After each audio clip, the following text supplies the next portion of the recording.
মৃত্যু সংবাদটা আসলে আমরা কেউ প্রত্যাশা করি নাই।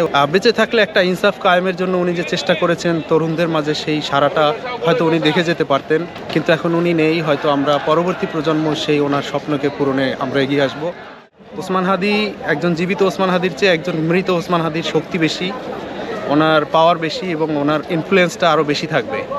এবং একজন কথা বলা ওসমান হাদির সাউন্ড যত অবধি পৌঁছায়, আমি মনে করি একজন চুপ হয়ে যাওয়া ওসমান হাদির সাউন্ড তার চেয়ে বেশি দূরে যাবে এবং সেই শব্দে মানুষ আরও উজ্জীবিত হবে, আরও অনুপ্রাণিত হবে, দেশপ্রেমে উদ্বুদ্ধ হবে।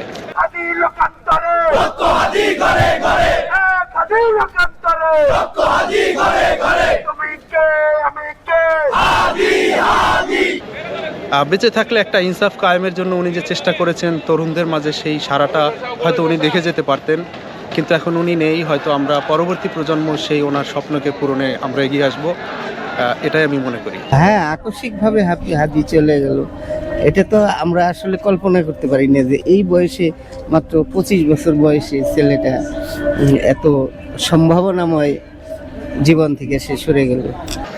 মৃত্যু সংবাদটা আসলে আমরা কেউ প্রত্যাশা করি নাই। ওসমান হাদি গুলি খাওয়ার পরে যখন ডাক্তাররা বারবার বলছিলেন যে ওনার সম্ভাবনা খুবই কম, তবুও আমরা 1% হলেও যতক্ষণ আশা ছিল আমরা আশা ছাড়িনি।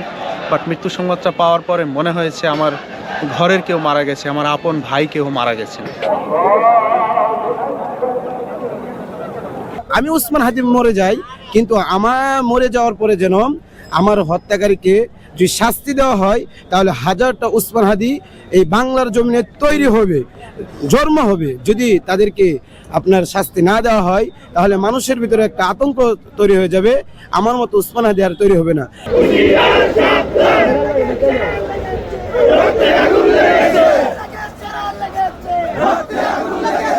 ওসমান হাদিকে আসলে দেখা আর না দেখা বিষয় না। ওসমান হাদি একটা যে আদর্শ উনি এস্টাবলিশ করার চেষ্টা করেছেন, সেই আদর্শকে আমরা ভালোবেসে ওনাকে ভালোবাসি। ওসমান হাদির নামটা তো একটা শুধু নাম নয়, এটা একটা আদর্শের সংগ্রাম, এটা একটা ইনসাফ কায়েমের জন্য ওনার যে সংগ্রাম, সেই সংগ্রামকে আমরা ভালোবেসেছি। আমাদেরকে রাস্তায় নেমে এই ভারতীয় আগ্রাসন থেকে মুক্ত হতেই হবে। আমাদের বিপ্লব সম্পূর্ণ হয়নি। যেই বাংলার দামাল ছেলেরা এতদিন আমাদের মাঝে ছিল, আজ নেই। আমরা কি এরকম একটা ছেলে পাবো? সেই আশা, সেই ভরসা, সেই ভালোবাসা আর আমরা কোনোদিন পাবো না।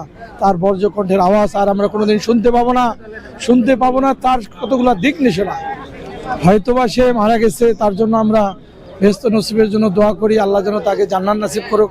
আমি আমার জেনারেশন এবং পরবর্তী জেনারেশনের জন্য একটা প্রত্যাশা বা একটা অনুরোধ করব, যাতে ইনসাফ কায়েমের জন্য সে দল, মত, ধর্ম যাই হোক, সবাই যেন ওসমান হাদির মতো করে চেষ্টা করে এবং আমরা প্রত্যেকেই একজন ওসমান হাদি হয়ে উঠব।